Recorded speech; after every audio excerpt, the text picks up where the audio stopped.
Hello and welcome to another MovieBoozer.com virtual pubcast. I'm your host, Ken Ekman, and I'm joined by Bill Arsenault, Hey guys. Bill Leon, Hello. and Hawk Ripchaw. Hello. Hello. Hello. Hello. There's four of us, so we can't really do the Three Stooge thing. Oh yeah, because you got the fourth guy. Yeah.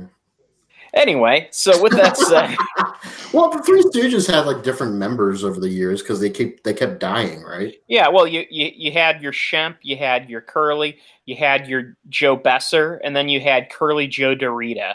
Nobody likes. And then you Curly had the Joe. Farrelly brothers, Three Stooges. Yeah, those don't count. I think the Benicio del Toro one would have made with that would have been fun. Was it Del Toro, Sean Penn, and Jim Carrey? Jim Carrey. And Jim Carrey. Yeah, that would have been interesting. That would have been interesting. But and Bill Leon is very right. No one likes Curly Joe Dorita. I mean, Joe Besser wasn't great either, but nobody likes Curly Joe Dorita. Anyway, so with that said, we've got some movies to discuss. So, Hawk, you saw Climax. Now, we talked about it the other week when Bill Arsenault gave his take on it. Yeah. So, what's your take on Climax? So the first thing I want to share is that when I walked into the theater, there was one other person in there. It was a lady, probably in her 50s or 60s. Oh, wow. She looked like a really nice grandma. She smiled at me when I came in. I was like, man, what has this lady got herself into? So I was like, there's no way she doesn't know what this movie is, but there's also, I can't see her knowing either. She gets on her phone like, ooh, Climax, and then she sees the trailer like, well, that it's French. Yeah. It's like, How to Train Your Dragon 3 was sold out, so I guess they'll see this movie called Climax. That could have been the case, actually, because you never really know. Maybe it's like that Step Up movie. Yeah. So actually, at the end of the movie, we left the theater at the same time and had a pleasant conversation. It turns out she knew exactly who Gaspar Noé is, and was totally. She's seen every single one of his films and is a big fan. Damn, that's yeah. I was like, that was wild, right? And she's like, yep, just like every one of his films. So Climax, which we talked about it a couple weeks ago with what kind of movie it is. As a refresher, it is a French film about a dance troupe who accidentally drinks sangria spiked with LSD, and then chaos ensues. And boy, is it chaotic. It's one of those ones where after you get out of the movie, you kind of have to just process it for a little while. I think, Bill A., you were not far off when you said the other day that it's the second half of the movie is not unlike the finale to Suspiria in terms of filmmaking and style, making it a very intense viewing experience, emotionally exhausting, that sort of thing. Yeah. I think the biggest thing is I always like to do this on movies that have long takes, is I try to keep track of where they stealth a cut into it. And I'm really hard pressed to find one in Climax. They had to have done it. They had to have been there a couple times in that second half portion, but it definitely felt like the camera was just floating from person to person and action to action. I think if Gaspar was able to make a penis climax in 3D, he could probably, well, that's not difficult. Two shots together to make a penis climax at all, but let alone in 3D. In 3D, I mean, you just got to get the right camera. Yeah, that's true. But I mean, like, I guess like during a couple of like the whip pans, he probably hit a cut in there, but it's not quite as, it's kind of like one of those movies like with Birdman. The entire movie is quote unquote one entire fluid shot. But you can just tell when it goes through a doorway, the brief pause before the door opens, like, oh, I can see it there. And the fact that they're going out onto the street and going through the city and everything, obviously they had to make a cut. But then when you're watching the movie Climax, which takes place entirely in one building, your brain doesn't take that extra work to realize that there has to have been a cut there. So there's less of that suspension of disbelief. Is Climax NC-17 or unrated or something? No, it's R. Yeah, that's art, but it's And you said that there's like imagery of actual friggin' climaxing happening. no, No, was that was in Love Oh, from 2017. Yeah, it's previous movie. Yeah. Okay, I'm sorry, but I got mixed up because I was wondering. Now, was that NC-17? Yes, I think that was either NC-17 or unrated. it might have been unrated. Yeah, Okay. I don't think he even bothered putting. Yeah, because I was going to say the MPAA may not have even, because that movie shows Cox, shooting jizz and all that. it's essentially pornography. Is what? Well, Literally pornography. Yeah, kind of. Yeah. Okay, Yeah, it's own way, yes. that's not a criticism. I can't criticize the movie itself. I'm just saying, Oh, it's a very good movie, I think. But but it's not I think, because of those moments. One thing that this lady and I were talking about on our way out, and we were like, "Do you think he's disappointed that this movie is getting such critical acclaim?"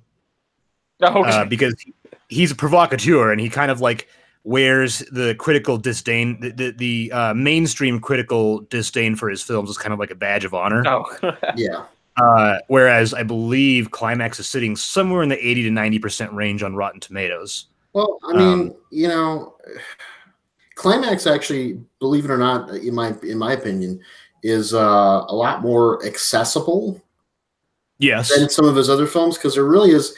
If there is nudity in the movie, it's kind of hard to see, and it might be in the background. And There's a couple of there are a couple of shots here and there, but it's women pulling their shirts off and stuff like that, but nothing gratuitous. Yeah, it's pretty tame in that regard, in the sex regard. In the violence regard, I mean, there are some moments where people are getting beat up and stuff, but it's, again, there are like these visual methods, like the lights are flickering on and off, and there's distractions and blocks and stuff like that to kind of hide the fact that these things are happening, despite the fact that it's happening. Yeah, so it kind of gets away with some of that stuff, by covering it up a little bit. Yeah, there's nothing really graphic about it. The whole, the quote unquote unpleasantness of the movie really comes from the emotional distress of the characters and the visual aesthetic of the movie. Because a couple of the best shots in the movie is when one of the characters who's really hitting their stride in terms of the trip, they're staggering down a hallway and the camera is just either in a fixed tilted position, as if you might see if you were wasted drunk, or the camera is just turning in a clockwise motion as it follows them down a hallway or something like that.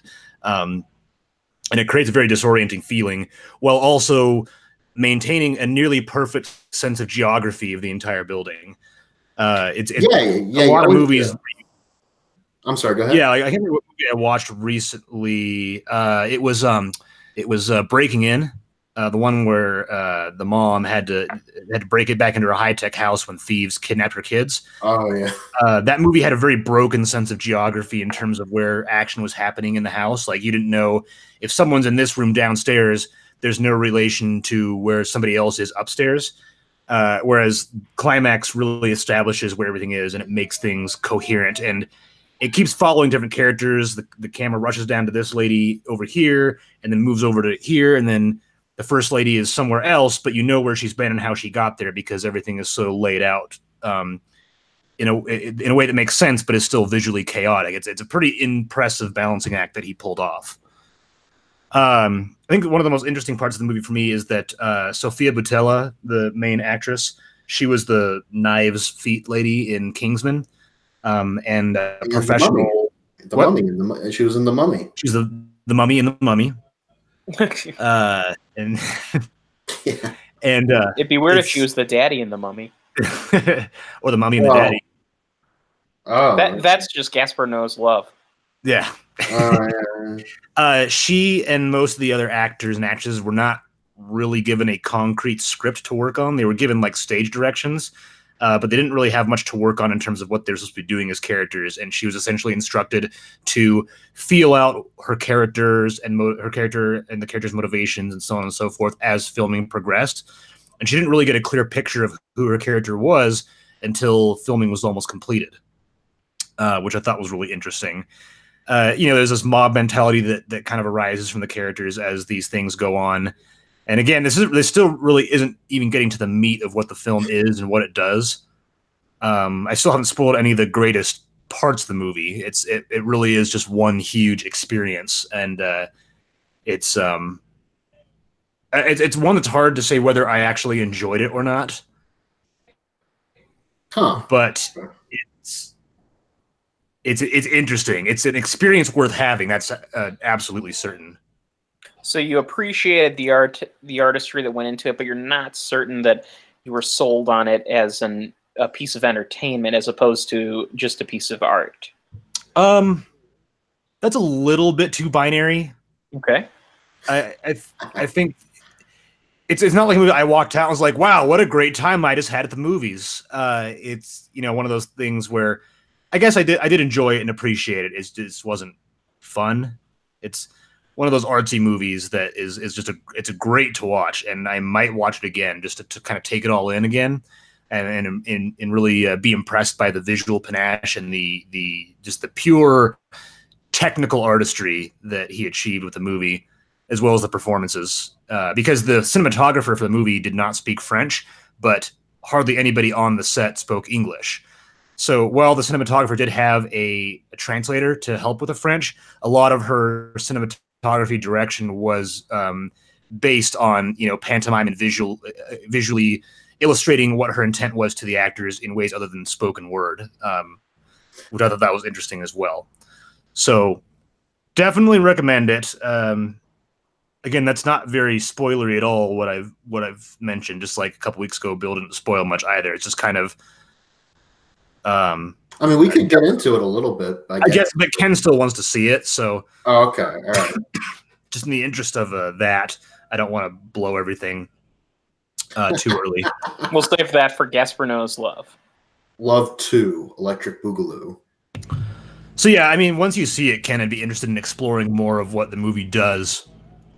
But before then, I don't really want to spoil too much of it for you, because a lot of it is kind of being surprised by what it's doing. All right. I will state one thing. There is a contortionist in the movie. Yeah, there's a couple. There's a couple. And that's all I'm going to say about that. All right. They do contortioning. Fair enough. I will find time to see it as soon as it's I did available also somewhere near me. Without spoiling anything, Bill, I did really appreciate the film's multiple credit sequences. Oh yeah. Which was really, really weird, but probably arguably my favorite element, because it was not that there were multiple, it's that it was one that was broken into different pieces. That's fair, yeah. A couple false starts, a couple ones that are broken up, and then another one that is just completely like. Then there were like one or two that were like in the middle of the movie that it was almost like a statement. That it was that a narrator was making out of nowhere. It was like, boom, here's a title thing.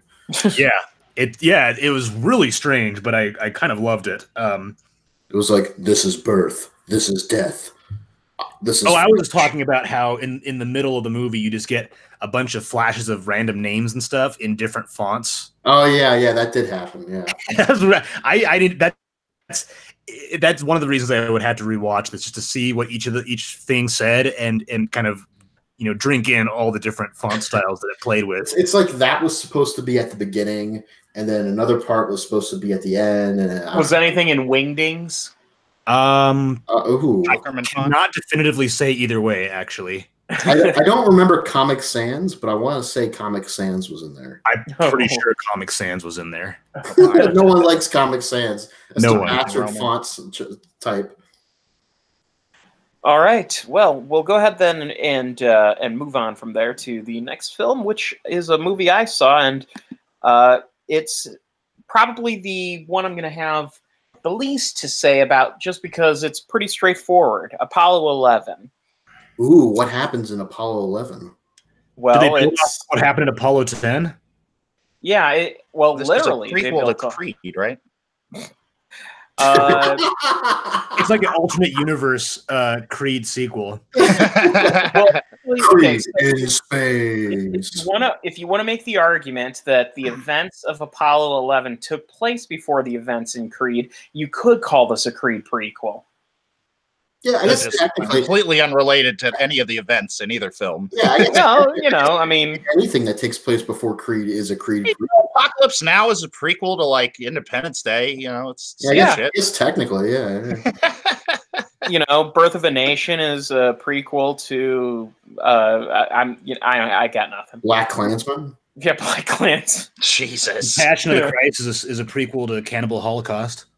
Yeah, technically. 10 Commandments is a prequel to our lives. Oh boy, stupid joke we've been going on for way too long. It was never funny to begin with. So Apollo 11 is a documentary that is about, well, Apollo 11, which was a thing that happened in 1969 that's not really important. Oh wait, what? Yeah. So what's that scene that there was a GIF that you posted? It was from Dumb and Dumber. It was of that scene where Jim Carrey is like walking out of the restaurant because he's got the urge to go see his gal. You know, right. He sees the framed newspaper clipping of man landing on the moon, and he just goes, "No way!" Yeah, like he thinks that's recent news, you know, and a news thing, you know, USA. We landed on the moon. Yeah. Completely unrelated. What's that magazine or newspaper he gets out of this? Is it like the Rhode Island Slut? It's just there on the street corner. You're like, like a kid could be walking by that, you know. Yeah, maybe that's how. Maybe they do that in Rhode Island. Who knows? Yeah, maybe that's just Rhode Island. Yeah, no one gives a shit about it. Anyway, so I don't know. Some people do. So Apollo 11 focuses on the Apollo 11 mission, and what it does that I think is really compelling. It's a historical documentary where there is no narration or interviews with historians telling you why it's so important. What it does is it focuses on the footage that has been cleaned up and remastered in a gorgeous way. I'm sure all of you have seen footage of at least part of the Apollo 11 mission.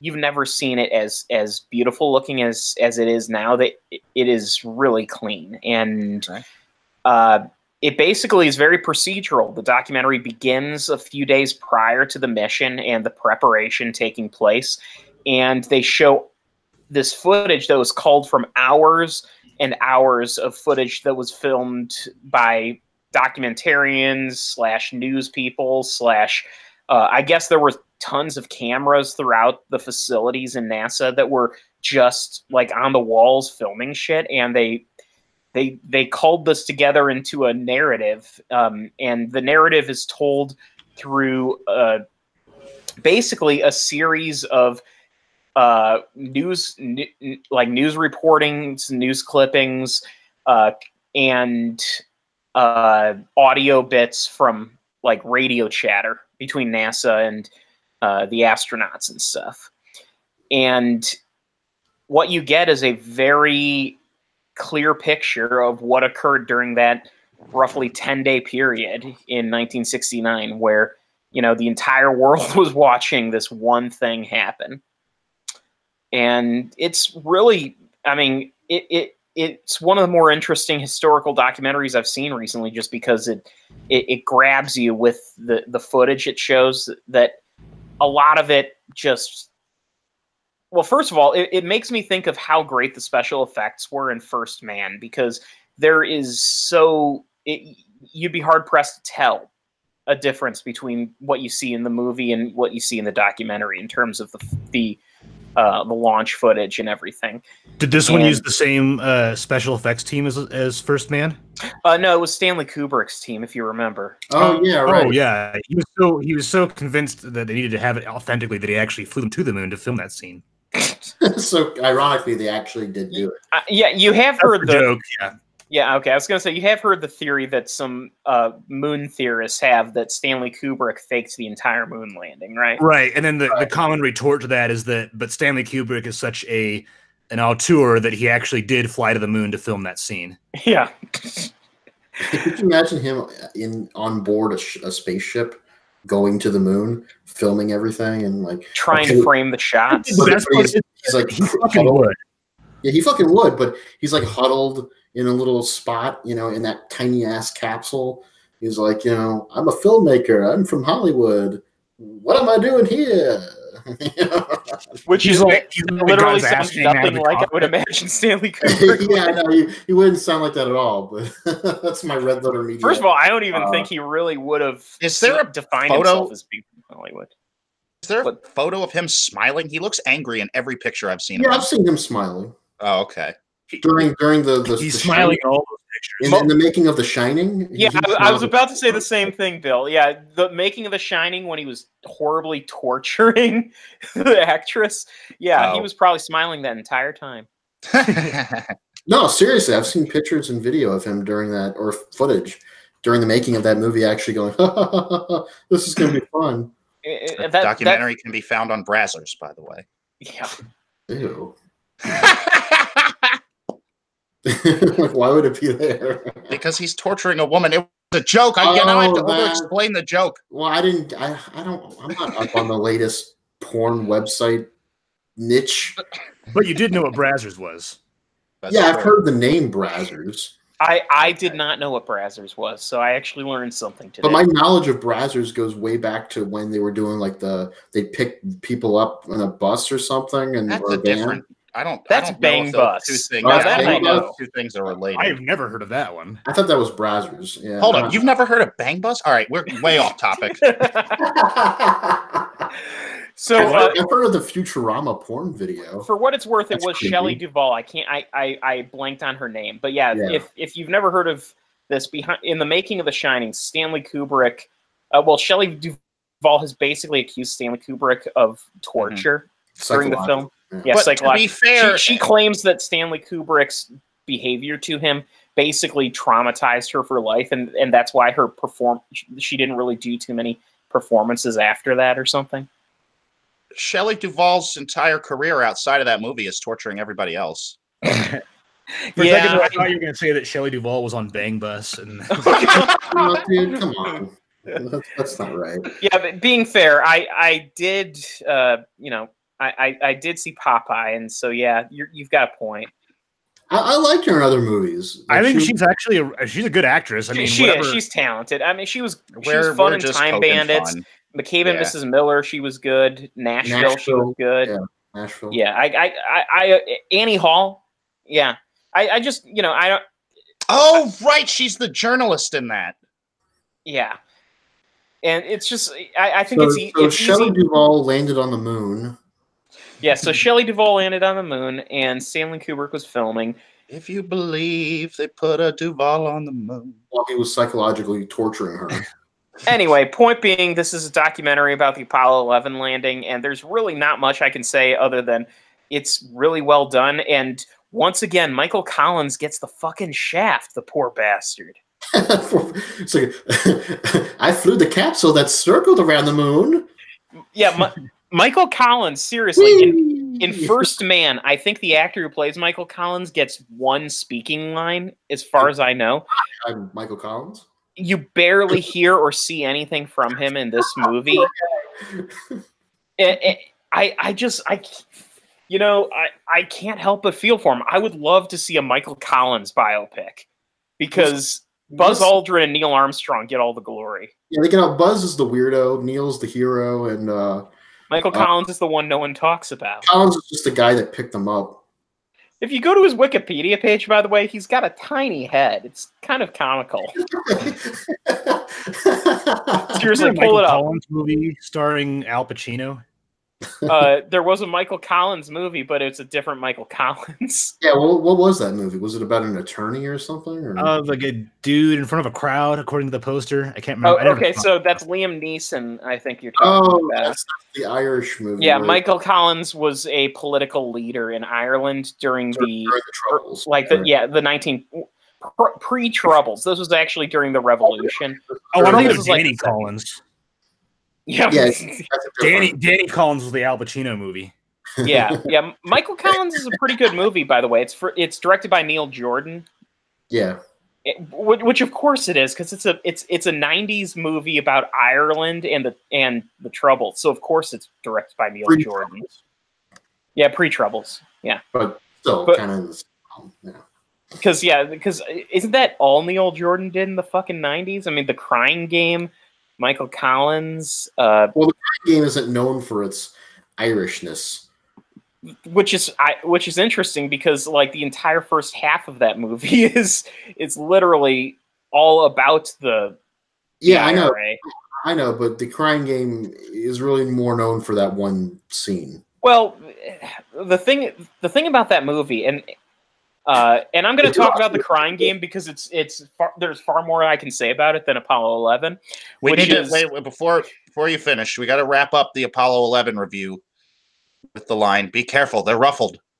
Oh yeah, be careful, they're ruffles. All right, I for one support our ant overlords. Fucking Homer Simpson. Yeah. So the Crying Game, for those who haven't seen it, is kind of an unusual film structurally. The first probably 40 minutes of the movie is like a hostage drama. Basically, it opens up with a guy being kidnapped by the IRA, and he's a British soldier. And basically, what happens is one of the soldiers kills, or one of the IRA guys kills the soldier, and then he kind of promises the soldier before he kills him that he's going to seek out his his girl and make sure she's okay. And then he proceeds to fall in love with her. And then, of course, everyone knows the famous twist to what the girl winds up being. Because, the Crying Game, if you don't know the twist, I'm not going to give it away, but you probably should know it by now. Everyone knows the twist, even if they don't realize what movie it's from. Right, yeah. Everyone's seen the spoofs and the... Yeah. So anyway... It's like, well, I don't know. It's not really. It's. I mean, maybe it's shocking, but it's kind of. It's like a surprise. Oh man, I already saw this shit in Sleepaway Camp. Yeah, really. Now, that was horrifying. That was, okay, yeah. Screaming, guttural. Yeah. Here's the thing. You watching the movie knowing the twist. It's actually like the twist has very little to do with why the movie's so good. It's sort of like the movie Deliverance, where everyone focuses on the one pivotal scene that is just so completely, everyone talks about it. And what they don't talk about, what they don't talk about is the whole rest of the movie is a really compelling thriller. Yeah, and focus on the stupid rednecks who are wanting to do that thing. Yeah, and the Crying Game is really, I mean, it's a progressive movie in a lot of ways. It deals with, sexuality and gender in a fascinating way. And this was, the early 90s when talking about things like that was so not allowed. We weren't there yet, yeah. Mm-hmm. And it has a compelling romance. It has, real thrills. Honestly, it's a full package, and literally, no, I totally did not mean that. I know you did. You did. Still, maybe a part of you did. It's kind of innate to you at this point. Maybe it was Freudian because I seriously didn't mean that, but it wasn't. It wasn't Union. I'm also kind of proud of myself that I said it anyway. Okay. Well. All right. So. Yeah, just tell us about the dirt. Oh God! Before you get into it, this movie was shot in New Orleans. Really? Everything is shot in New Orleans. Everything is now. Well, not everything. Georgia, in the Atlanta area, has a lot of filmmaking going on too. But in fact, I think recently it was called the #1 filmmaking spot. I think Kevin Smith just wrapped Jay and Silent Bob reboot in New Orleans. He's finishing it now. It's already been wrapped. No, I mean the shooting. The shooting is wrapped. Wait, did you say a Jay and Silent Bob reboot?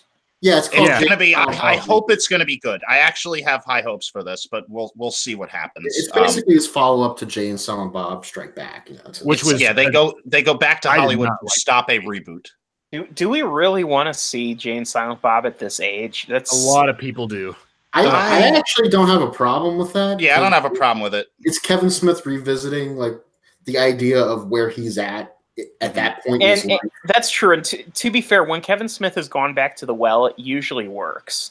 And at this it's point, not the same for everyone, but for him, he's gone through different changes. Like he had that heart attack, like what was it, like a year, 2 years ago? And It was he's about a year ago. Yeah, he lost a lot of weight, changed his lifestyle, his outlook on things. You know, I mean, it's pretty remarkable. I'm looking forward to Jay and Silent Bob reboot. I was not looking forward to The Dirt, which I had not heard of. I was completely unaware this movie existed until I logged into Netflix one day, probably to watch like Parks and Recreation or something. Netflix has that. In fact, the new Half in the Bag talks about it. They're like, yes, yeah, Netflix just dumps movies and don't even promote them. No, Bill, like when we were talking about what we're going to do this week for the Pubcast, you're like, I guess I'll watch The Dirt on Netflix, and that's kind of like I don't know about you, but I believe that is the appropriate reaction to this movie. It's so I do want to point out, and Bohemian Rhapsody just sucked the wind out of my fucking sails with these music biopic movies, and then because really, like, this is directed by Jeff Tremaine. Am I right? Oh my god! This was, this is a Jeff Tremaine movie. Yeah, you didn't know that?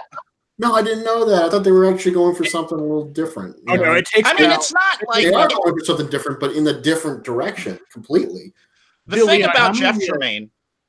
I was going to ask Bill, how many seconds will it take of watching The Dirt to if one didn't know that it was a Jeff Tremaine movie, how long into the movie would somebody say, this feels like a Jeff Tremaine movie? Based on what? Like Bad Grandpa? Because really, he's done the Jackass movies. Bad Grandpa, Jackass. I guess the stunts, right? If there are any stunts in this movie? There's not really, no. No stunts, but it kind of just has that feel of one. Like I didn't get that. No, I didn't get that personally. But so the problem I think with Jeff Tremaine being in charge of this movie is like Jackass is a comedy thing. This guy. My question is, has he seen Walk Hard? I doubt it. Anybody that has seen Walk Hard should not be making these stupid fucking biopic movies where they try to cram somebody's whole life into the span of fucking 2 hours. Walk Hard destroyed that formula. Like, it's not even 2 hours. It's like 15 minutes short. Yeah, it's like an hour and 40. Yeah. Like, yeah. An important distinction because an extra 50 minutes can mean a whole bunch. Or maybe because he nailed Walk Hard so well, people said, you know what, this guy could probably make the movie exactly the way we want him to make it, and we'll give him a paycheck. And so maybe he did that, you know. Except that Walk Hard is a brilliantly subversive look at the biopic. Yes. And The Dirt is a comedy with no soul. In a sense, yeah. So I was watching the movie. It was probably about 20 minutes in. Motley Crue's about to play their first show. And the weird framing device that this movie has that it kind of gives up on halfway through is where it'll kind of bounce between the four members and have them narrate. Yeah. So it's like, I don't remember which member, but like a fight breaks out before they even play their first song. And the guy's like, oh, I can't believe this is our first gig. And then Tommy Lee takes over and he's like, fuck yeah, dude. And that's when I got the Ninja Turtles vibe. I was like, okay, so Tommy Lee's the fucking Michelangelo. Yeah, exactly. Like they really come off like not obviously it's not a fucking exact mirror personality wise of the Ninja Turtles, but it's pretty goddamn close. Yeah, because it's like, there's so they're playing their gig, and some guy like throws something at them, and then he spits on his white pants that he gets really upset about. Leather pants. Yeah, and there's a freeze frame, and someone's like, "Oh, are we really going to do this?" And then it starts up again. Tommy Lee leaps off the stage to tackle a guy. Freeze frame again, and Tommy Lee says, "Yeah, let's fuck some shit up." Yes, and this movie has a very what's the I don't really know what the word is. I don't want to say nihilistic. Je ne sais quoi? No, not at all. It's formulaic. It's formulaic, but it kind of has this anarchic. It kind of has this anarchic feel to it, but a little bit, yeah, because that's kind of what Motley Crue was known for in the 80s, tearing up hotel rooms and oh Lord, okay, I forgot. Does the movie by any chance have a scene that reenacts the famous Pam Anderson boat Pam video? Anderson is not in this film as a character. Heather Locklear is. Okay. Oh. But you know what this movie does recreate, Ken, which I think you might be surprised to find out. some fucking schlemiel shows up as in a fucking Ozzy Osbourne cameo, and they do the snorting fire ants thing. And then he like pisses on the floor and licks up his piss, and it's oh my god! Like at that point, I was. This is the Jeff Tremaine thing. Is that like a lot of this movie is. I've heard so many conflicting stories about that Ozzy Osbourne fire ant thing. Some people say it was him and Led Zeppelin. Some people say, like there's so many conflicting stories. Some people don't even think it actually fucking happened. So I doubt it did. But it's it's a Jeff Tremaine film in that like it has a lot of scenes of Motley Crue reacting to weird things like Johnny Knoxville and the gang would do. Like, there's a recurring joke where they're at a restaurant or a bar and somebody comes and sits at their table, and then there's a girl hiding under the table that blows everybody. Yeah. That's a good example of, they all react like, oh, what are you queer? You're not gonna let her suck your dick? Like they don't use that. They don't use that word, but that's essentially what the scene is going for. Yeah. What, are you queer? Yeah. My biggest problem with this movie is that it's like Motley Crue is such an interesting band and has all these crazy personalities, but this movie just runs through a huge number of events and things that happen to them like it's ticking off boxes. Well, that's how I felt about Bohemian Rhapsody. Yeah, like this music biopic formula is so out of control. Right down to the fact that the movie opens, I don't remember exactly how it opens, but it cuts back to Nikki Sixx's abusive childhood. Yeah. And it's just like, okay, we get it. We've seen this from Ray to Walk the Line to fucking whatever. Like, we've seen it. We get it. It's kind of silly to keep on seeing it, especially after Walk Hard. Like, I can't take this shit seriously after Walk Hard anymore. Yeah, and then also it didn't. I think the movie didn't really look at any of the members of Motley Crue as people. They were just wild characters.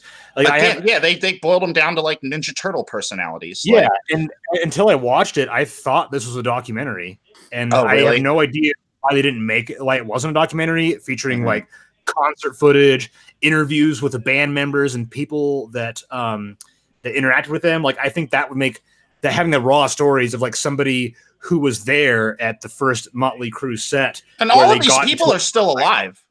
Yeah. Like, why not have interviews with people that were there when this crazy shit happened so they can describe it? Like, for example, the Fyre Festival documentary.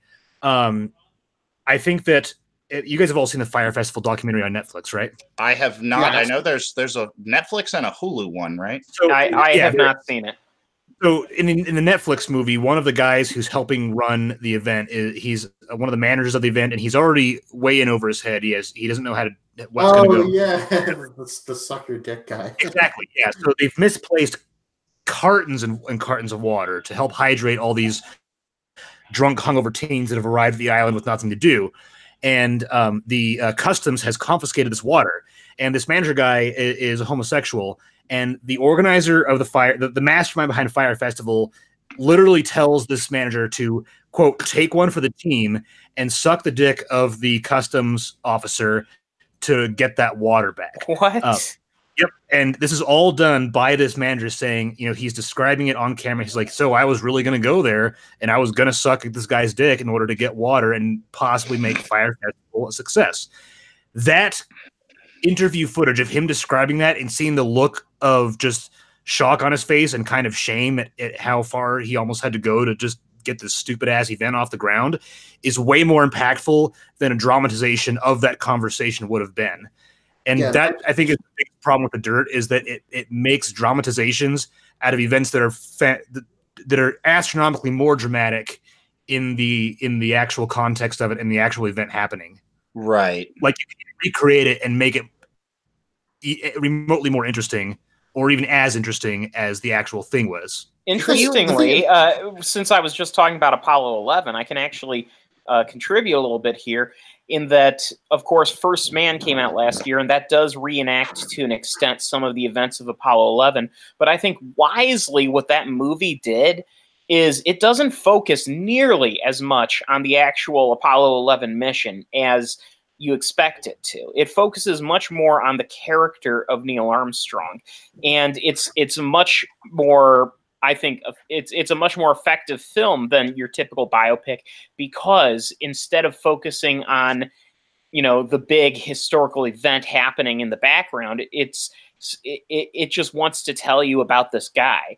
And then, of course, this documentary that I see, that movie focuses on the event and the historical elements of it. And of course, it doesn't focus on the characters because, the main thing here, the footage that's available is of the event itself. So, you wouldn't want to make a straightforward Apollo 11 movie that begins, right when they're about to go and just takes you through it, because it would be dull. Here's the thing about The Dirt, which is based on a book that was written in like 2001. I'm sure the book is like really gritty and gives a lot more. I've heard the detail. book is pretty cool. Like, if for fans of crazy rock stories, apparently it's full of literal dirt. So this movie's been in production, development hell since, I don't know, 2007 or something, I think Wikipedia said. Yeah. And you also run into this problem with Bohemian Rhapsody. The members of the band have a personal stake in what gets released. They don't want a bare bones actual look at what happened. They want to look good, which is why I don't know if anybody has seen that YouTube video about Bohemian Rhapsody and editing, where it's like them sitting at a table and it keeps awkwardly cutting to the other members of the band, even though they have no reason to be cut to. Right. It's kind of like that, where like this is a victory lap for Motley Crue. This movie isn't interested in other than saying here and there, oh, Vince Neil's daughter got stomach cancer and Nikki Sixx had a fucking drug problem out the wazoo and almost died. Yeah, I mean, the thing is, this has been a problem with music biopics ever since they started making them. It's yes and no. Straight Outta Compton has the same problem. Oh, I know. I'm getting at. I think it probably started with Ray. Well, I think Straight Outta Compton was also very interested in each individual character. Yeah, more interested than these movies, but it's still problematic, and it whitewashes a lot of some real dark shit behind, especially Dr. Dre. And sure. Oh, yeah. Okay. Yeah. So now that said, I would say it's superior to these movies, but you're right, Bill. I will say Ray is kind of that's where the it all started. Biopic. I mean, there were some biopics before that had similar elements, but I would say that's where it really became a mainstream thing. And I loved Ray when it came out. I haven't watched it in years, but I was legitimately I really loved that movie when it came out. Right. But again, we've gotten Walk Hard since then, and there were a run of glossy biopics in the 70s and 80s. You had stuff like La Bamba, the Buddy Holly story, but those had more of a charm to them because I think they. I don't know. They didn't feel like they were as. They didn't feel like they were trying to whitewash anything. That clearly. I don't know if that's the right term, but or ego. Well, here's the thing. Ego of the musician couldn't have been involved in those. Well, yeah, especially with Buddy Holly, but Richie Valens was on that. But both of them died in the same fucking crash. So the thing, especially with like those kind of movies, is they don't try to cram someone's entire life into a feature-length movie. Like, literally, Patrick H. Willems on YouTube, if anybody knows his work, video essayist, he did a whole breakdown of the biopic formula, and specifically ones about musicians. And he points out that when the Buddy Holly story begins, he's already got his band. We don't need to see them meet. We don't need to see him learn how to play guitar. The movie just fucking picks a spot and sticks there.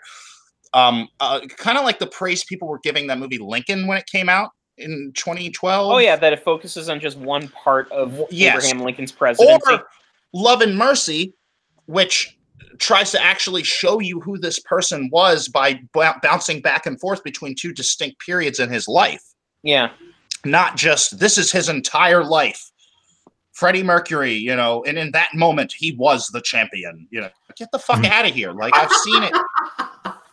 I would even argue 42 that came out a couple of years ago about Jackie Robinson. That movie, I mean, it's not great, but what it does best is it focuses on just one single part of Jackie Robinson's career, which was the 1 or 2 year period where he was breaking into the majors. And you probably get more of a sense of who he was as a person than if you had watched him struggle as a child and learn to, maybe his dad left, learn to play catch with a fucking uncle, like whatever. You get what I'm saying? Like, yeah, totally. You get a better performance, you get a better character, and your script isn't trying to, again, like you said, checking off boxes. Yeah. Did we do this? Okay, check. Did we do this? Check. Like it's The Dirt. Honestly, I didn't hate The Dirt, but it is all of these things. Like it didn't even try to be something different outside of, I guess, the whole bouncing around between who's narrating. But you saw Get On Up, right, Ken? I did. Doesn't that have some fourth wall breaking stuff in it? Ish. Okay, so they don't stick to it, do they? You know what? It very much belongs in what the category we're talking about of glossy, mediocre biopics. Yeah. And I'm not expecting shit from the goddamn Motley Crue story. Like, I like their music a little bit as far as hair metal goes. And by the way, Hawk, how many goddamn times do they play Home Sweet Home in this movie? Oh, so many times. It's like 5 or 6 fucking times. I love Motley Crue. I am a huge Motley Crue fan. They're cool, man. I've never actually like. They're one of my favorite bands of that era. Okay. But this movie, it wasn't, again. I didn't hate it like you, but I think I didn't hate it.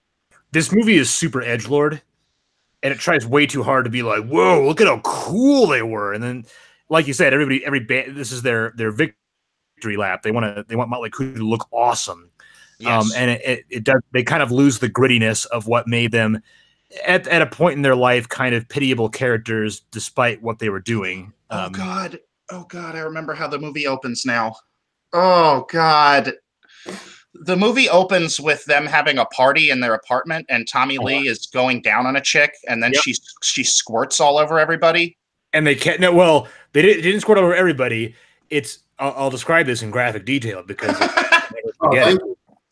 he's like, "Oh, here it comes," and he steps back, and it squirts like projectile style. Yes. And there's a freeze frame of that. Yes. Everybody like, whoa! And then it cuts to Nikki Sixx as a troubled child, like by his father. Yes. Well, it's a stepdad, but yeah. Stepdad. It transitions from that freeze frame to like a backhand. The childhood trauma. Yeah.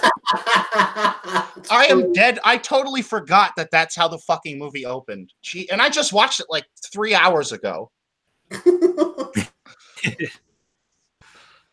Oh God. Yeah.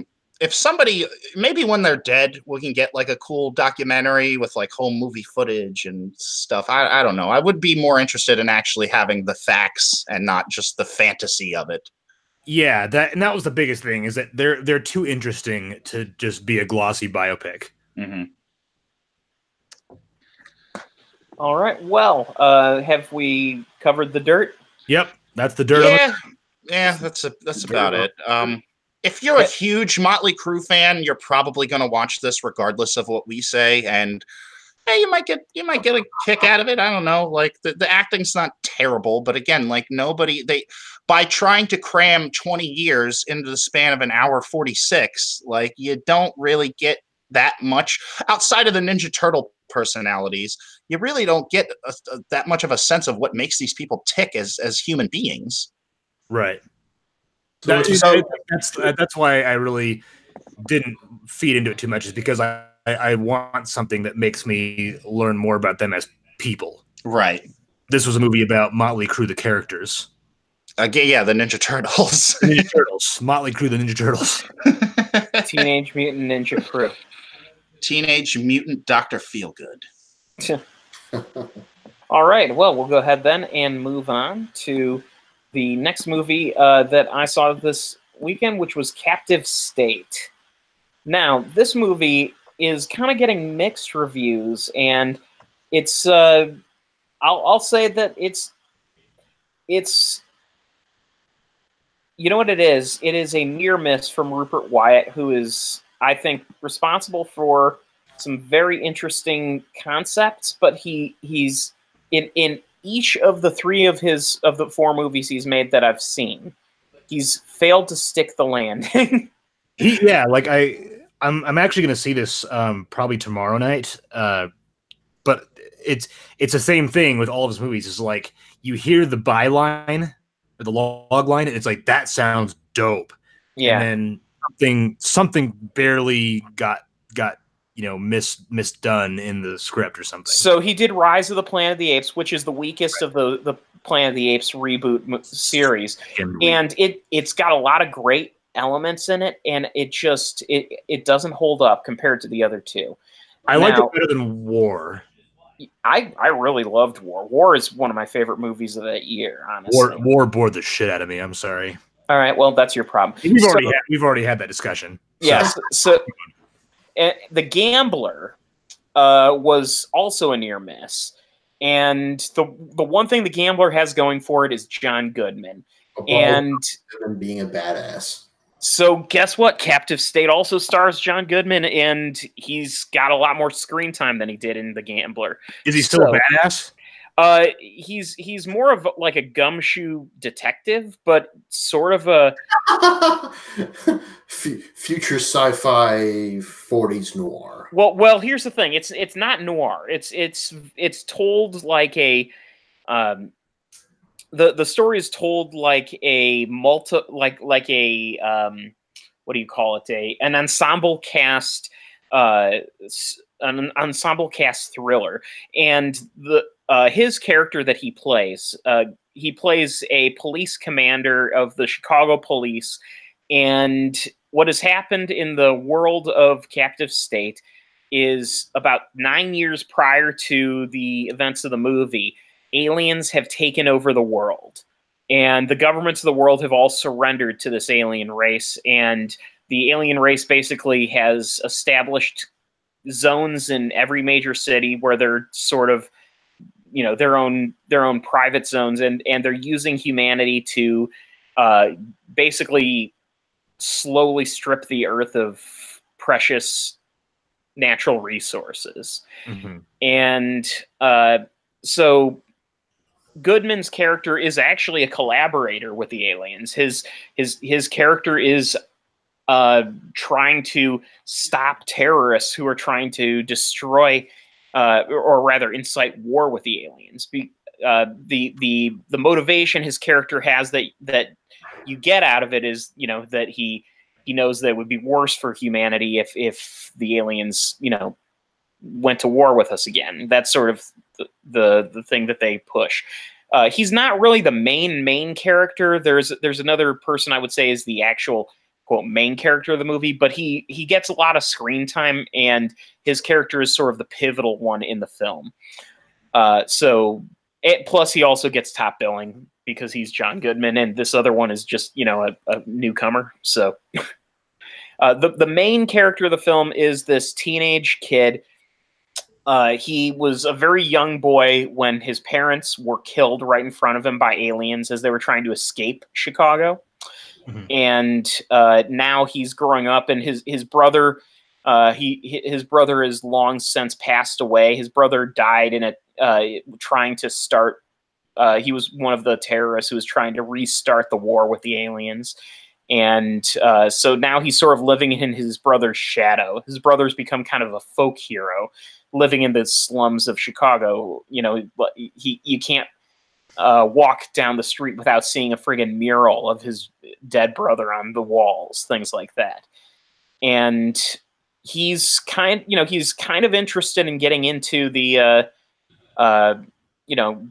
resistance game himself. And so he's taking jobs here and there. He's got plans to escape Chicago and go out, go where there isn't any, alien control, things like that. And his paths cross with the resistance, and some twists occur, and it turns out that the events that happened a few years ago and resulting in the death of his brother weren't everything that he believed they were. And he finds himself brought into this conspiracy. And there's there's a lot of other characters in this movie. The reason I'm not going to talk about them is you barely get any sense of who they are. Literally, this one teenage kid and John Goodman are the only two characters who get much structure behind them and motivation, which is a problem because the movie spends a lot of time dealing with all of these different side plots that,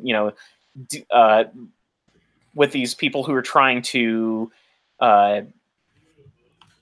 trying to take down the aliens. And, it's the biggest problem facing this movie is the fact that it has too big of a story to tell in the 109 minutes that it has. There's a lot of very interesting world building. I really like the art design they have for the aliens. It is this creepy H.P. Lovecraftian thing where you can't get a bead on exactly what you're looking at.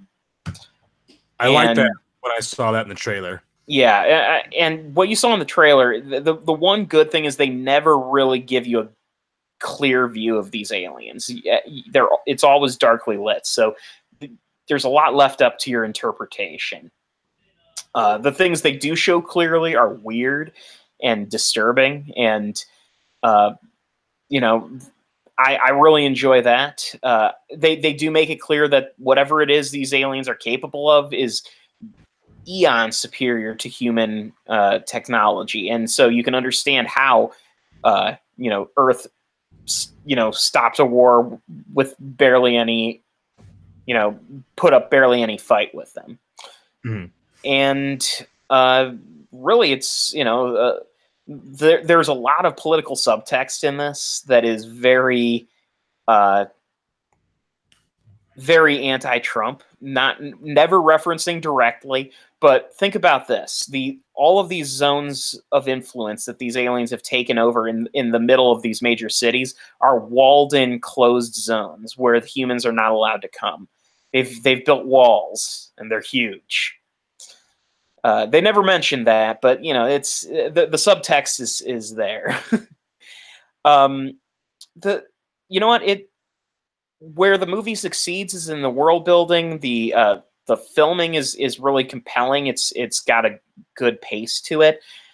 If only they had spent some more time building with the characters. I think I mentioned this in the Facebook chat that this would have been a very good Netflix miniseries with like 6 episodes. You mentioned that, yeah, and I see that more and more often in movies. Mm-hmm.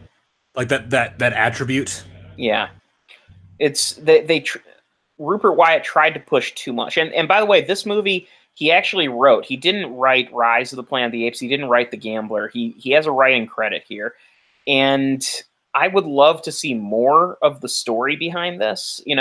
Even if there's not stuff on the cutting room floor, even if he just had to cut things down to make the movie, maybe he should novelize the rest, because I really like the concept that they built behind this movie, and it's a good chance to see John Goodman be John Goodman. So that's always good. I'm definitely gonna see it because this bombed in theaters. Oh yeah, it made for $25 million, not that much, but it only made $5.5 million so far. Right, which is bad news for original films, sadly. And this is not the kind of movie that's going to see a huge debut in China.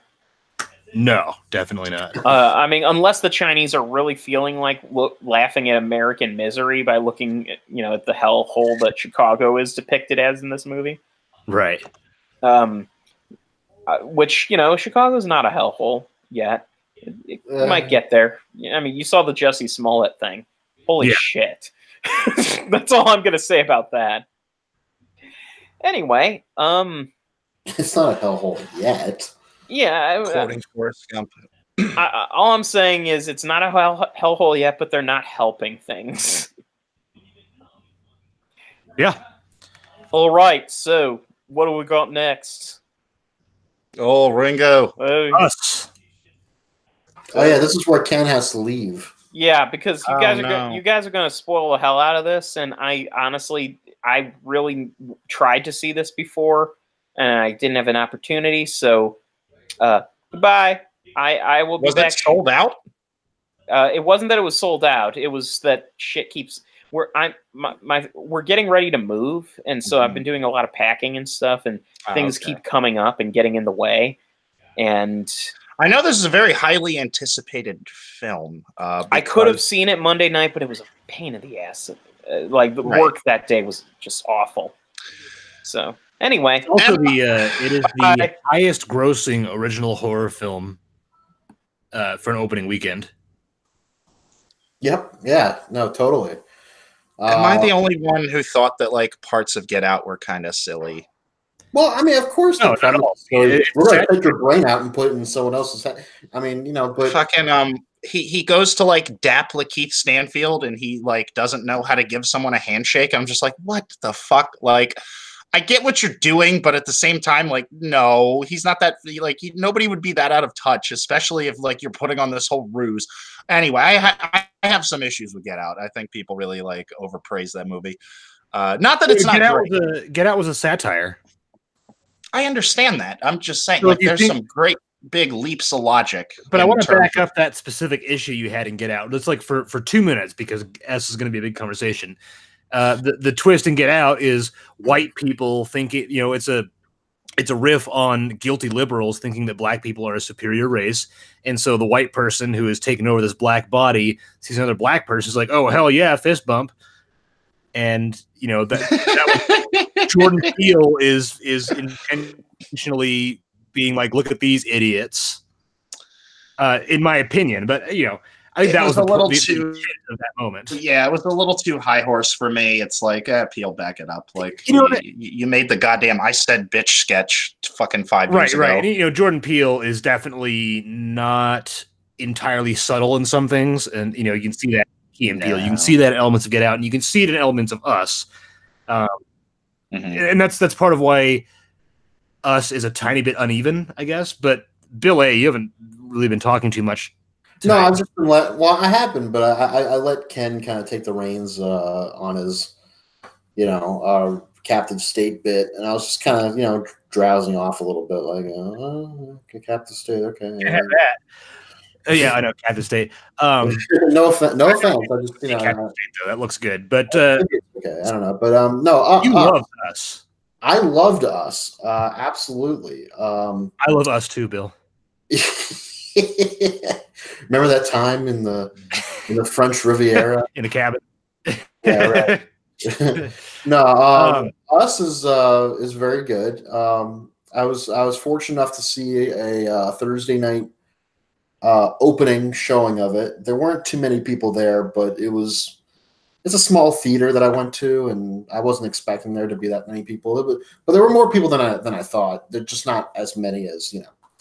And it was a reserved seating kind of thing, you know. It was prime AMC, you know. Yeah. So it was one of those kind of things. I saw it in Dolby, so I also got a premium for it. Yeah, so it was it was premium. It was very surprising because I went in knowing nothing. I had a suspicion of what the twist was, and I wasn't wrong, but it didn't really hurt my enjoyment of the film too much. Yeah, I mean, I didn't read any spoilers on it until after the movie to clarify a few things in my head to see if someone else could do that. And I was pretty happy with the results. I mean, I compared a lot of what happened in Us to what happens in The Shining, and also how it happens in The Shining. Like there's some parallels, and I'm not saying that's intentional. I'm saying, like, from a craft standpoint, there's some, you know, some you know, overlay there going on. You know, like I don't want to say like he's like let's do The Shining. It's more like Peele is just very talented. It's a Twilight Zone episode. It's a Twilight Zone episode, yeah, definitely. Which he's about to helm the reboot of. Well, oh my god! I'm either going to buy a CBS subscription or break the law and figure out a way to watch it without one, because I'll hook you up. Don't worry about it. Don't pay them fuckers money. No, don't say any of that. We don't advocate that. I'm exaggerating, but I will probably depending what the pricing is, I'll probably get CBS All Access just for Twilight Zone. I'm literally considering it. I pay for CBS All Access just so I can ignore Star Trek Discovery. There's a version with ads and a version without ads, and I think there's like a $5 difference or something. But get the fuck out of here! Who wants to watch The Big Bang Theory that badly? I know, right? Yeah, no one wants to watch The Big Bang Theory that badly. Well, CBS All Access is like because you can't watch The Twilight Zone by turning on your TV and flipping over to CBS. Like it's only on the streaming. It's just on the streaming, yeah. Which I think is that's a bullshit ass thing as far as I'm concerned. But that's what they did with Star Trek Discovery. We're going to be facing more of that in the future. Disney Plus, Apple TV Plus, Warner Brothers Plus. Yeah. It's going to get out of hand. Like, nobody's going to pay for all these different fucking services. It's going to be a war of whoever can make the best stuff. And, you know, it's going to be interesting. Netflix has had, I mean, they're the gold standard. Like, as far as the gold is tarnished as far as I'm concerned when it comes to Netflix original. They're still making BoJack. There's Santa Clarita Diet season 3 comes out this weekend. Yeah. I'm super excited for that. It's my favorite show on Netflix is Santa Clarita Diet, but yeah, they also made The Dirt. The Dirt was apparently bounced around from studio to studio. They have The Dirt. They have. That's better. Yeah. Netflix shits the bed. So I do the It's Always Sunny in Philadelphia music. So if you've seen the trailers for Us, you know that the movie involves doppelgangers of this family. But if you haven't seen the movie, what you don't know, and we're going to get into spoilers, I guess, right now, is that everyone. Do you guys want to? Well, wait. Do you guys want to kind of like give a little non-spoiler review, like a recommendation before you get into that? I totally recommend this movie. It's one of my favorites of the year so far. I would rank this, if I were to rank a list right now, it would be a very short list at the moment. Mm-hmm. Right, because you've seen. Right, I've only been able to see as many movies as, you know. Did either of you see Lego 2 yet? Yeah, I've seen Lego. Yeah. I loved it, but anyway. I really enjoyed Lego 2. Yeah, I enjoyed it as well. But I would put it on the list too. But as far as this would make my number 2. Okay. Ranking. Number one is Climax, right? No, number 1 is Relaxer. Okay. For obvious reasons, it's Relaxer. But you guys don't know what the obvious reasons are. I mean, you know, it's a weird throwback movie. It's I don't know what the fuck you're talking about. It's made by the guy who did The Alchemist Cookbook and Buzzard. He doesn't know what that means. Oh, okay. I don't know. Yeah, I'll see Relaxer as soon as I can. Then you and I will have a very good discussion about it. Yes, field day. I'll go over Relaxer just really quickly. It's about a guy. It's literally set in a guy. It's another music biopic about Frankie Goes to Hollywood. We get it. Wouldn't that be brilliant? No, it's about a half-naked man baby who sits on a couch and plays Pac-Man for months on end, trying to beat his brother's contest in the days before Y2K. Oh. Okay, I'd watch that. It's actually very inventive and very good.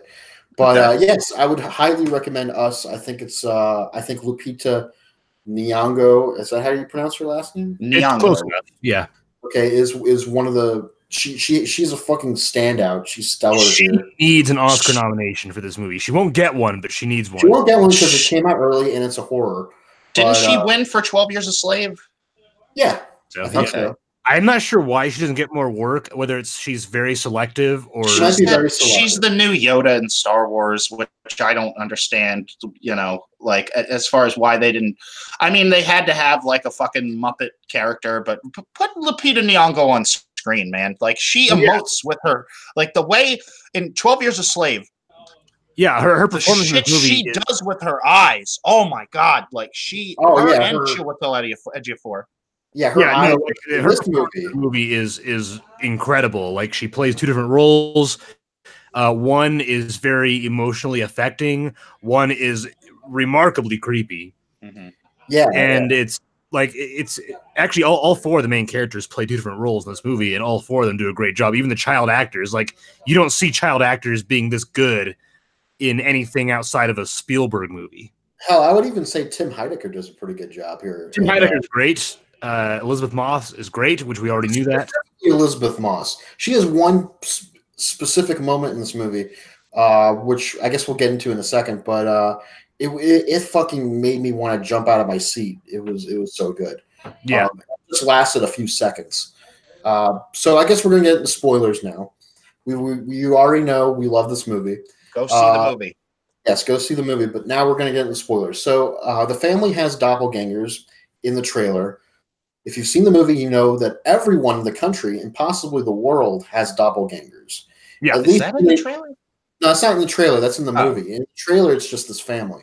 That's all you know is this family and something creepy is happening.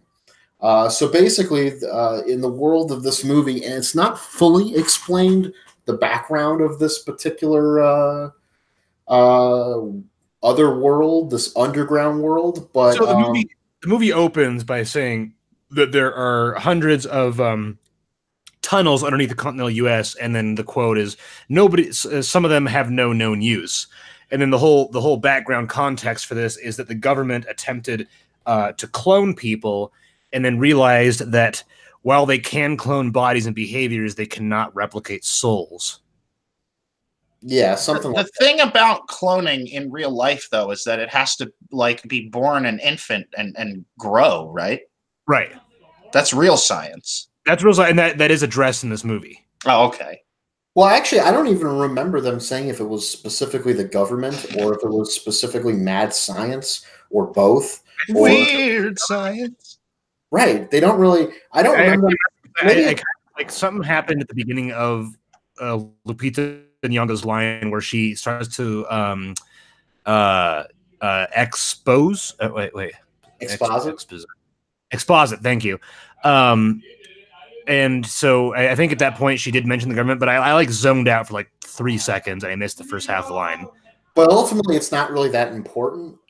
It's important maybe if you want to get into this world, but it's not really that important when it comes to the direct story that's happening, which is this family trying to survive the night and possibly the rest of their lives in this new environment where these characters exist and everything, and what it all means, ultimately.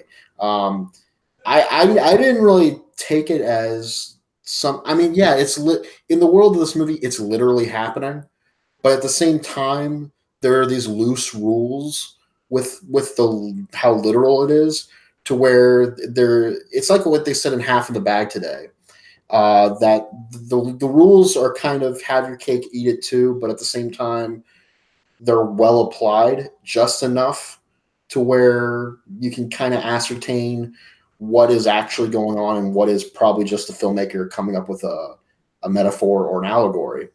Yeah, there's a bit of willful ignorance to some hard logic in the movie, which it's a little bit troublesome if you like really try to ask questions about specific things in the movie. But like the movie as an experience is pretty damn solid and pretty airtight. Yeah, as an experience and as a character study in a way, it kind of is. I guess the whole movie is about this family, but it's also really just about Lupita Nyong'o's character. She's like the central focus of the film. When she was a little girl, she was at this carnival on the beach in California, and she went into like a little fun house, and she saw her doppelganger, and that kind of affected her and gave her PTSD for years after, and even to this day. So we see flashbacks every once in a while to that event. And when the movie started, it was pretty fucking terrifying, I thought, when she saw her doppelganger. And then it cuts to a bunch of bunny rabbits in cages, which I thought was kind of weird. That was by itself was creepy, but it didn't really make a whole lot of sense. Except that it kind of felt like something that Jordan Peele was keeping stylistically in his own wheelhouse, because Get Out had another opening sequence with a weird vocalizing opening song. Yeah, it was kind of like that. Yeah, and I don't know what the bunny rabbits really meant, other than they're in cages and it's like science. Because bunny rabbits were the they're cloned a lot. I mean, that's a common test thing for cloning, as I understand. And they also reproduce very quickly. And it's mentioned that the tethered, the people that live in the tunnels, they had to subsist entirely on eating rabbits raw. Yeah. So with the rabbits reproducing quickly, it was a constant source of food for the tethered. Okay, I see. The whole movie is basically leading up to this final confrontation between both Lupita Nyong'o's. One is what's her actual name in the movie? Her character name? I forgot. Oh, it's not Ophelia. That's the name of the AI system they use on the speakers. Which was a great gag. Which was funny. Like, hey, Ophelia, play this song. Yeah. Adelaide. Adelaide. That's her name. Adelaide and Red. Red is her doppelganger. Uh-huh. But by the end of the movie, it's this confrontation where she's going to essentially exorcise her demon, confront her doppelganger, get her son back who's been kidnapped by Red, and hopefully get out alive and get her family to safety. They have the confrontation. She kills Red. They get back to the ambulance. They drive away. But as they're driving away, we see a flashback where it's revealed, another spoiler, Adelaide is not really Adelaide, or was never really Adelaide. She was always Red. Red switched places with the original Adelaide when they were little girls. And so it's kind of interesting because it's very interesting, but it's like, does this Adelaide, is she just remembering this, or did she always know this? I think she always knew it. So this is a kind of an obvious twist, according to some people, and it's also a great twist because when you look back throughout the movie, knowing the twist, there's a lot of little clues to it. Yeah, there's a lot of. One thing that kind of breaks it a little bit is that at one point, when Adelaide is explaining to her husband what happened back on the boardwalk, I'm not sure if that really would have worked if Red herself, like, why would Red have a reason to explain that to her husband? But then you have moments where Red, who is pretending to be Adelaide, she has moments where she slips back into tethered mode, these animalistic screams as she kills another character or something like that. And then, my favorite element of this reveal is a kind of two form. In the one, in the moments after Adelaide has experienced her doppelganger in the funhouse, she is so stricken by trauma that she does not speak. And then, of course, when we hear the twist, it's like, oh, the reason she wasn't speaking is because the tethered do not speak, and she had to learn how to speak like a human being. Yeah, and that's why That's why Red, the tethered Adelaide, is the only tethered who can speak because she's actually human. And I think that the way that sprinkles that kind of character stuff into the early parts of the movie is really, really impressive. So I definitely think that she knew, and the way that she looks at her son is kind of like she realizes, she smiles and everything's okay again. And of course, at both moments where the tethered children are killed, Adelaide, who we at this point believe is the real Adelaide, she reacts as though her kids are getting killed. When Zora, I think it's Zora, maybe, yeah, the daughter, it's snapped in half over a tree. Adelaide walks up and she shushes her as she's dying, and as the kid is walking backward, the tethered kid is walking back into the fire and dying. She's like, no, which is really interesting because it shows that tethered Adelaide is still tied to her children counterparts. Right. Bill Leon had mentioned, clones growing from birth. And one thing I don't quite understand is how the tethered have to mimic the actions of their human counterparts. Right. But that again goes into the whole fantastical element. Like, we don't really have to get it. But at the same time, the movie establishes things to where we kind of want to get it. Yeah. The movie's tagline is "We are our own worst enemies," so it is kind of there's a metaphorical aspect to it. Out of context, it seems like a clone would probably grow up to be very resentful of their. Well, yeah, that's kind of what ended up happening. Sort of, yeah. Yeah. It's like that's that the linchpin episode of this. It's like that episode of Treehouse of Horror where Bart has a twin, and it's like the evil twin, but it turns out the real Bart is not the evil twin, and so they're like, how do we solve this? They just put the regular Bart up in the attic. They just switch places. They have Hugo. Hugo comes and That's yeah. There's definitely that there, because there's a whole there's an awesome monologue from Red as Lupita Nyong'o in a very very creepy, raspy voice. She says, like, the woman gave birth to a child and she was beautiful, but her shadow gave birth and it was a monster. And there's these parallels that are drawn during this this monologue, and there's a thread that the movie seems to kind of go for but not quite land, where the tethered, the clones, are resentful. And I just want to say really quick, the term tethered for these clones is a fantastic choice of words for that entity, of the humans taking for granted what they are given. Like one example being the daughter is a runner for her school, for track or whatever. And, during an early scene, she tells her mom that she no longer wants to run that much. She's like lost interest, but her tethered version is an Olympic level sprinter who easily catches up to her without any effort whatsoever. Yeah. I didn't really see that played into a whole bunch, like very consistently, but I liked that little element where it seems like the tethered have continued on these trends that humans have started on, and just build off of what they've learned and seen, and just get better at that sort of thing. Like Tim Heidecker. Yeah, go ahead. No, go ahead. Tim Heidecker, his character is always drunk. He's an alcoholic. He's constantly trashed, drinking whiskey, and his tethered stomps around like he's also drunk because it's a learned behavior. And that's his exclusive character trait as a tethered, is to scream and stomp around like he's wasted. What's funny about Tim Heidecker here is that I can tell that he's having fun playing the doppelganger as well as playing the drunk asshole, but it's also just funny watching him act like a lug, doing that. Like, I don't want to. It's whiskey o'clock. Yeah, right. And then he says that. Yeah. Elizabeth Moss. I wanted to mention her real quick. She has this moment where her doppelganger is putting on makeup and enjoying the life that she wished she had, maybe.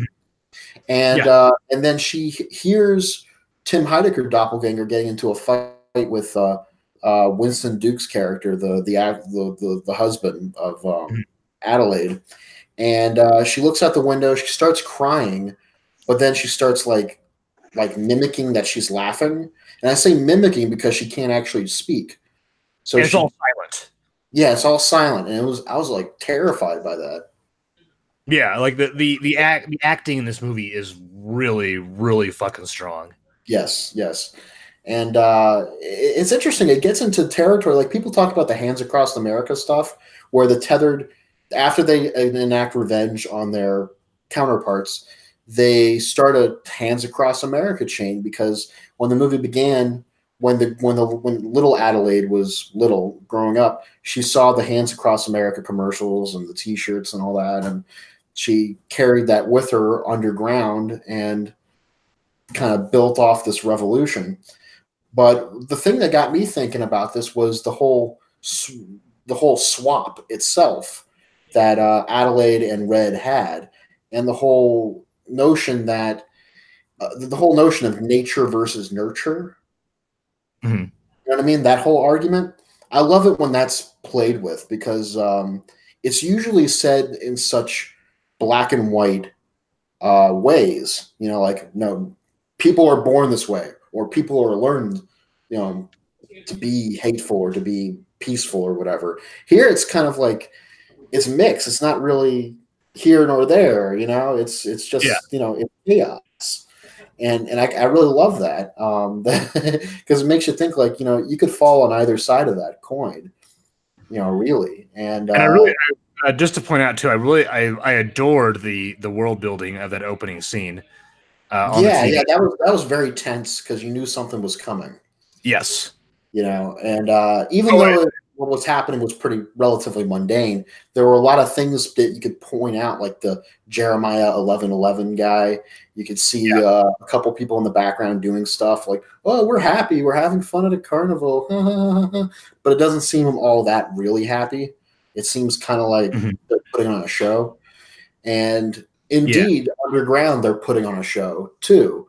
So it's like, one is an actual show. One above ground is more like, they're just faking it, just to get through the day kind of thing. And I don't know which one's more tense, honestly. I did kind of like how both sides were very creepy because they're all mirroring each other. And somebody had posited an interesting theory online is that the movie is kind of an allegory of a couple things. It is a little bit of a racial allegory.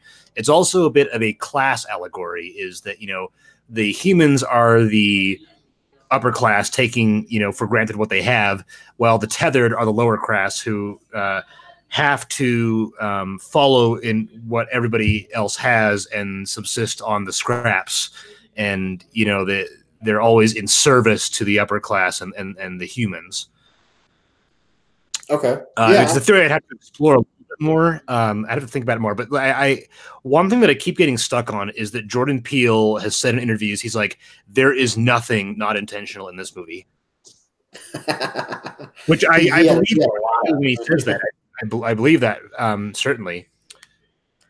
Yeah, this is a movie of ideas, lots of ideas. And what's funny about it is they all lead to something. Yeah. There isn't really an idea here that isn't at least partially fleshed out.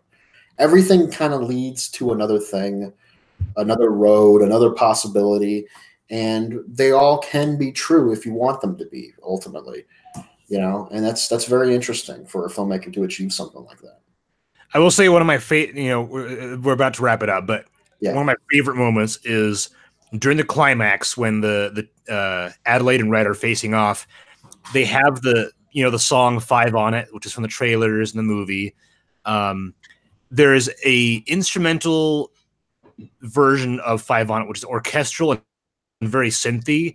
And so as they're fighting each other, like just dodging around each other, you have like each downward note of 5 on It. It's just booming. And it's a huge and very dramatic and really awesome musical moment that just felt really epic. And, I might be kind of biased because I saw it in Dolby. So every time that note hit, my seat would shake. And I'm a huge sucker for that. Ever since, like, the first movie I saw in Dolby was Star Trek Beyond. And when they blare the Beastie Boys Sabotage to blow up the army of tiny drone ships. Yeah. My entire body was vibrating from the force of the subwoofers and the seats shaking. From that point on, I was like, "Yep, Dolby is fucking awesome." And the music is really impactful in the Dolby format, especially. So the way that score worked in that scene, and really the score in the whole movie is fantastic. Absolutely. Sound design in general, everything about this movie, aesthetically and aurally, is really, really great. But that moment really drove it home for how impactful and how awesome that music is for that scene and for that movie. Okay. I'm going to let Ken know that we are wrapping up us. I like you had that message prepped. Yeah. I just get the enter key and it's like, boom, there it is. I had just typed it up like a second ago. So yeah, I know. I wanted to make sure. But I typed really fast, so it wouldn't have mattered. That's pretty cool. Yeah, but yeah, us. I mean, I really want to see it again. I mean, almost just to see what little things I missed, little Easter eggs or beyond Easter eggs, even just thematic stuff. Yeah, it's really on my mind. Like a couple friends that have seen it weren't quite as hot on it as I was, but I agree. Like even thinking back on the movie, it's like everything I can think of is like, oh wow, something as minor as an ambulance being used to block a door from closing, and then an ambulance being later on in the movie. It's like little tiny callbacks, just fun little visual things. It's so dense. Every frame has so much going on. What a perfect time for me to join back in. The requisite Red Letter Media reference. They should have used that clip. But that's such an old. Yeah. You're not Rick Berman. You're not Rick. Fuck you, Rick Berman. You're ruining this. What is it with Ricks? Wait a minute. That's not Rick Berman. What is it with Ricks? Well, I hope you had a good discussion, and I'm sorry I couldn't join in, but I will be trying to see Us this weekend, so I will most likely report. Ha ha ha. Ha ha. What a wonderful time for me to hit stop broadcast, but I'm not gonna. Not gonna. Not yet. Wait, why not? Do we have one more movie? Well, no, but what I just wanted to do is just, yeah. I mean, now that you're making it awkward, I really should have. Be careful. No, Just say it again. That really, then you can. That really rustled my jimmies. That really just rustled my jimmies. I just wanted to talk about really quick. Next week, the movies coming out this coming weekend are The Beach Bum, which I hadn't heard of until I checked the movie listings and saw The Beach Bum list. You hadn't heard of The Beach Bum with Matthew McConaughey and Harmony Korine directing? Yeah, I literally had never heard of this movie. Yeah, that is a Harmony Korine movie. Yeah, I'm looking forward to it. It looks pretty fun. And then Dumbo.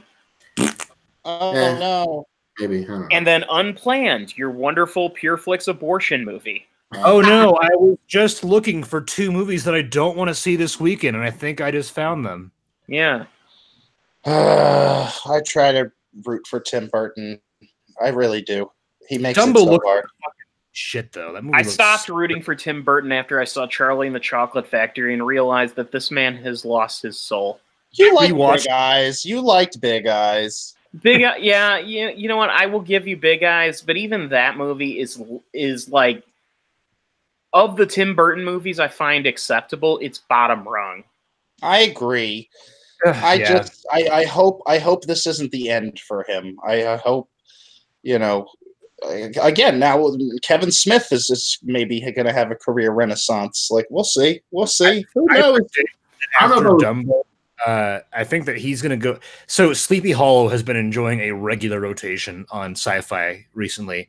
So I think that after Dumbo doesn't do as well as it's supposed to, because it won't, because who gives a shit about Dumbo? I can't argue with you. Nobody can. It's a fact. Nobody cares. Tim Burton is going to go back to like something probably direct to streaming, possibly HBO, maybe Netflix, and it's going to be R-rated. That's my prediction. Yeah, I hope you're right. I don't want to sound negative, but I will just say I hope you're right. Yeah, I hope I'm right too. Yeah. So how about that Powerfall? And then